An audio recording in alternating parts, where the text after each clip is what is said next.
Hey everyone, and welcome back to the channel. Today, we're diving deep into a mystery that's captivated humanity for centuries, the Megalodon. Forget everything you think you know, because chances are, Hollywood has probably gotten it all wrong. We've all seen the epic monster movies, right? Giant sharks the size of a city bus, terrorizing the open ocean, looking like an impossibly huge great white. But what if I told you that the real Megalodon was probably nothing like that? What if its true form was even more bizarre, more fascinating, and perhaps even more terrifying in its own right?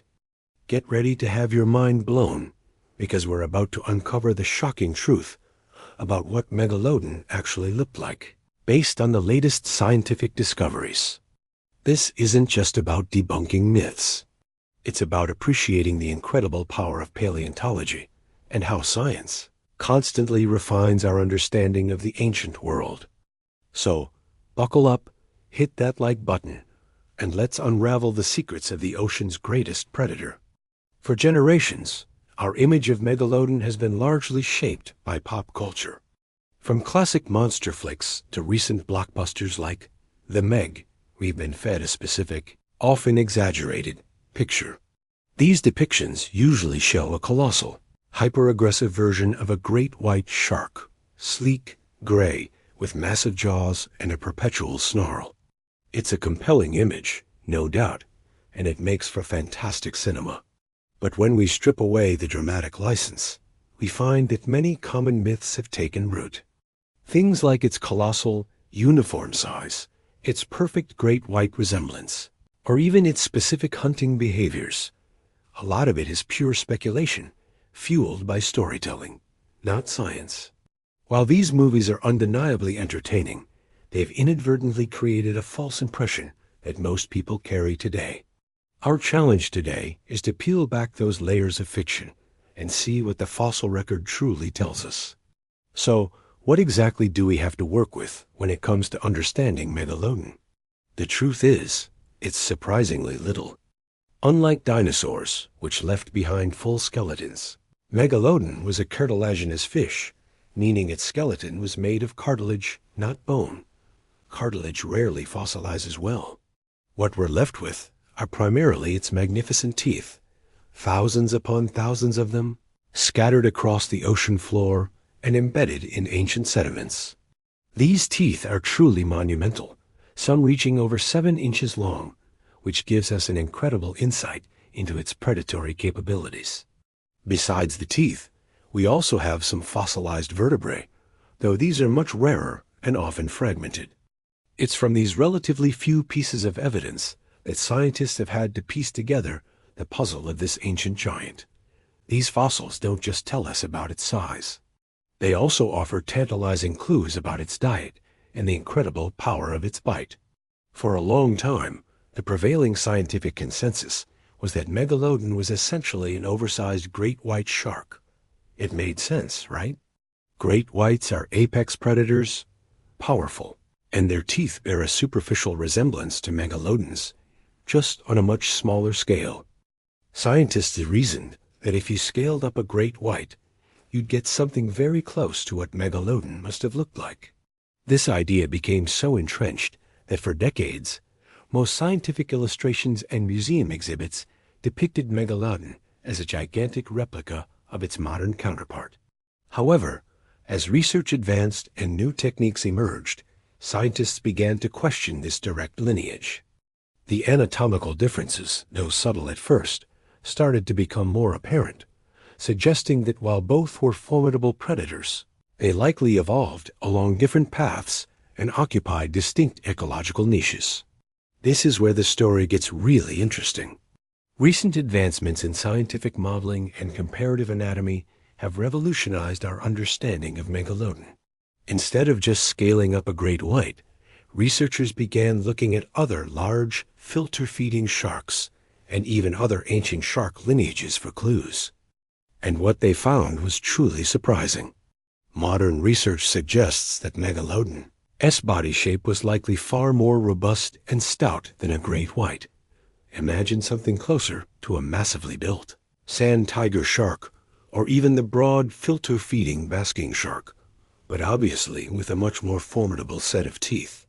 Its head was probably shorter and broader, its fins might have been different, and its caudal fin, or tail fin, was likely more crescent-shaped, built for sustained cruising rather than explosive, agile bursts of speed. This new perspective paints a picture of a creature that was powerful and dominant. Yes, but fundamentally different from the sleek, torpedo-like predator we've always imagined. Now, let's talk about the features we can't directly infer from fossils. Its color, the precise shape of its eyes, and the exact contours of its fins. These aspects are largely based on speculation, but informed speculation, drawing from modern shark biology and environmental factors. For instance, many scientists propose a countershaded coloration, dark on top, light on the bottom, which is common in open ocean predators for camouflage.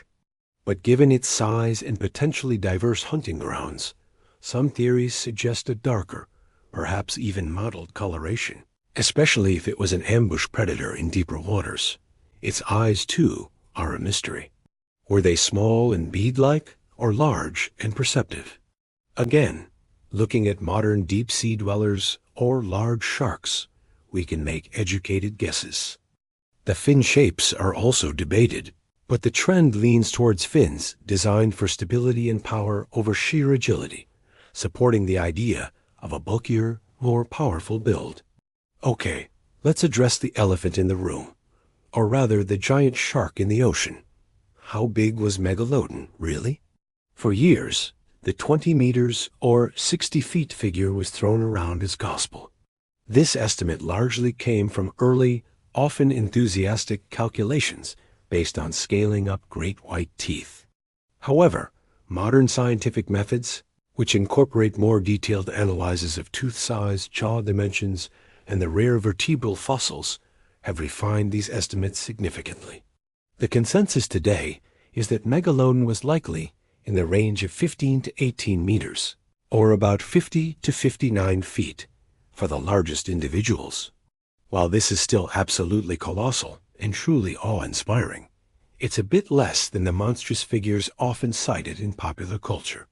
It just goes to show how scientific accuracy can sometimes bring the fantastical back down to a more grounded, yet still incredible reality. So, this massive, powerfully built predator wasn't just swimming around looking pretty. It was eating. What did it actually eat, and how did it hunt? Fossil evidence provides some gruesome but fascinating answers. We found fossilized whale bones with unmistakable Megalodon bite marks, huge V-shaped gouges that perfectly match the spacing and serrations of its teeth. This tells us it preyed on large marine mammals, including ancient whales, seals, and sea cows. Its immense size and powerful jaws, equipped with hundreds of razor-sharp teeth, made it an unstoppable force. Scientists believe its hunting strategy wasn't just about a single crushing bite. Evidence suggests it often aimed for the fatty, vulnerable areas of its prey, like the flippers or tails, to immobilize them before delivering a fatal blow. The sheer power required to take down a massive whale speaks volumes about Megalodon as predatory prowess and the incredible strength in its jaw. But even the most formidable predators eventually face challenges. Why did this ultimate ocean behemoth go extinct? The leading theories point to a combination of climate change and increasing competition. As the Earth's climate cooled during the Pliocene epoch, around 3.6 million years ago, many of the large whale species that formed Megalodon's primary food source began to migrate to colder polar waters. Megalodon, likely adapted to warmer, temperate waters, couldn't follow them. At the same time, a new, highly efficient predator was emerging, the early great white shark. While smaller, great whites were more agile, adapted to a wider range of temperatures, and could effectively compete for the remaining food sources. This 1-2 punch, loss of primary food source due to climate shift and increased competition from a more adaptable predator, likely sealed Megalodon's fate. It's a chilling thought. What if Megalodon were still alive today? How would our oceans, and indeed our lives, be different? The ecological impact would be immense.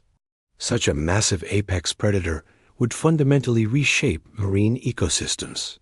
Whale populations, already under pressure from human activity, would face an additional formidable threat.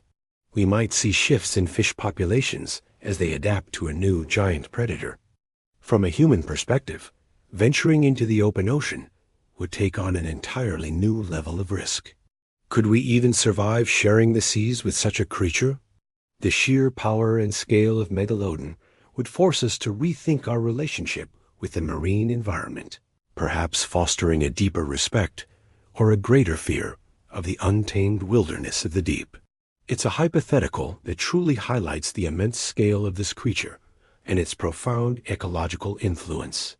So, after all this investigation, what is the most accurate reconstruction of Megalodon based on modern science? Picture this. Not a sleek gray torpedo like the great white, but a robust, powerful animal with a broad, short snout and a distinctly bulky body, much like a giant sand tiger shark that's been on an intensive strength training regimen. Its jaws would be massive, certainly, but perhaps not quite as elongated as depicted in movies. Its coloration could have been a darker, possibly mottled pattern for deep water camouflage, or classic countershading for the open ocean. Its fins would be strong and stable, built for pushing its immense bulk through the water with unwavering power. It was a creature of immense strength and presence, a true titan of the ancient seas, but one whose true appearance is a testament to the ongoing discoveries and refinements in paleontology. And that brings us to the end of our deep dive into the real Megalodon.